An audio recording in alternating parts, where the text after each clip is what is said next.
Bismillahirrahmanirrahim. Assalamualaikum warahmatullahi wabarakatuh. Perkenalkan, nama saya Selda Mona Aprilita dari Prodi Ekonomi Syariah 2, NIM E 2019-2081. Di video kali ini saya akan menanggapi mengenai pengangguran dalam perspektif ekonomi Islam, sebagaimana yang sudah dijelaskan oleh Bapak Abdul Wadud Nafis.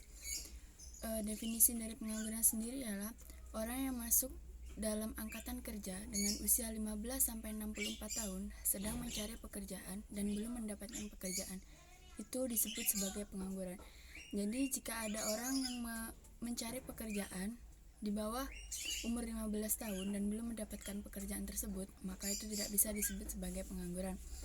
Selanjutnya yaitu adalah macam-macam pengangguran. Macam-macam pengangguran ada 4. Yang pertama, pengangguran terbuka. Yang kedua, pengangguran tersembunyi. Yang ketiga, pengangguran musiman. Yang keempat, pengangguran setengah menganggur. Pengangguran terbuka. Pengangguran terbuka ini secara jelas orang tersebut tidak memiliki penghasilan ataupun pekerjaan. Dan yang kedua, pengangguran tersembunyi. Pengangguran tersembunyi ini di mana seorang tersebut memiliki pekerjaan tetapi ia hanya bekerja separuh waktu. Contohnya ketika dia bekerja di restoran, semisal bekerja 10 jam, tetapi dia hanya bekerja 5 jam, dan yang 5 jamnya lagi dia menganggur. Karena biasanya itu terjadi karena perusahaan atau restoran tersebut terlalu banyak merekrut karyawan, sehingga waktu tidak efektif untuk para pekerja.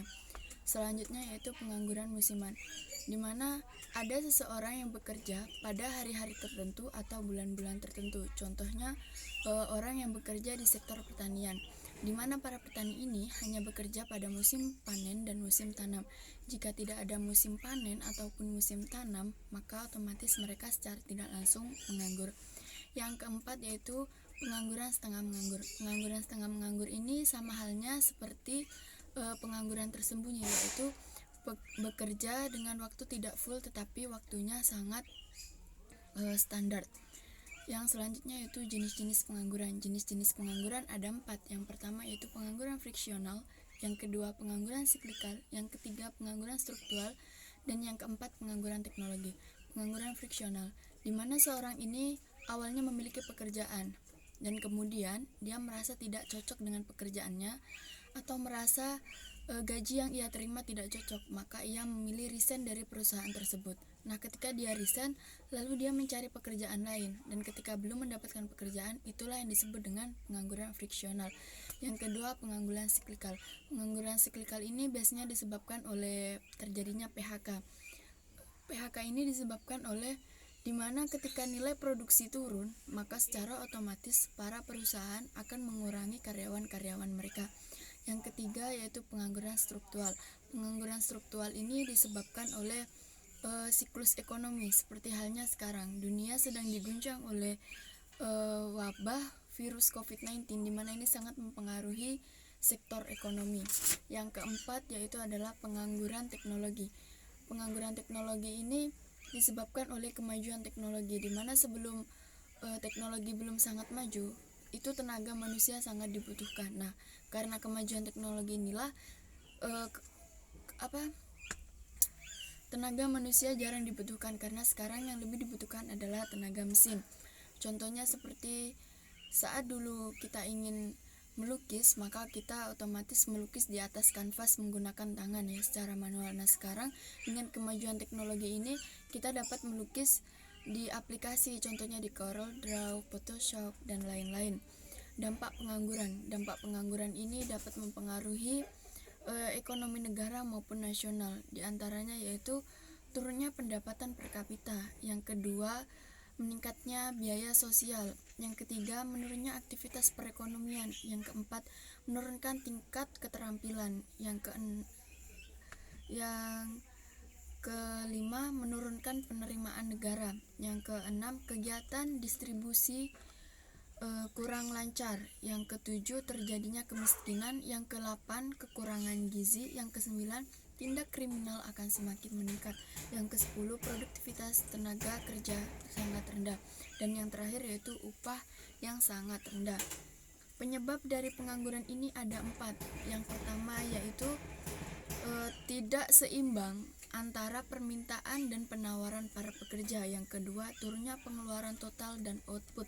Yang ketiga, perubahan teknologi yang seperti saya jelaskan tadi, bahwasanya dengan kemajuan teknologi ini tenaga manusia tidak lagi dibutuhkan, tetapi melainkan tenaga mesin sangat dibutuhkan. Yang terakhir yaitu waktu yang dibutuhkan untuk mencari pekerjaan lebih banyak daripada peluang pekerjaan. Berikutnya yaitu cara-cara mengatasi pengangguran. Yang pertama, kita dapat menyelenggarakan bursa tenaga kerja, yaitu dengan cara memberikan pameran pekerjaan. Yang kedua, informasi lowongan kerja. Kita dapat memberikan melalui web informasi pekerjaan ini. Yang ketiga, memberikan pelatihan kerja. Yang keempat, membentuk lapangan kerja. Yang kelima, meningkatkan peredaran modal usaha, di mana ketika seorang ingin mendirikan usaha tetapi belum mempunyai modal, nah itu bisa meminjam dulu ke bank. Yang keenam, meningkatkan jiwa kewirausahaan. Dengan kita meningkatkan jiwa kewirausahaan kita dapat merubah pola pikir kita, yang dimana ketika kita ingin berambisi mencari pekerjaan, nah ketika kita belajar dengan kewirausahaan ini, maka akan menumbuhkan semangat kita untuk menciptakan pekerjaan. Yang ketujuh yaitu transmigrasi. Selanjutnya, pengangguran dalam perspektif ekonomi Islam ada dua, yaitu pengangguran jabariyah dan pengangguran khiyariyah. Pengangguran jabariyah ini secara tidak langsung pengangguran yang tidak terpaksa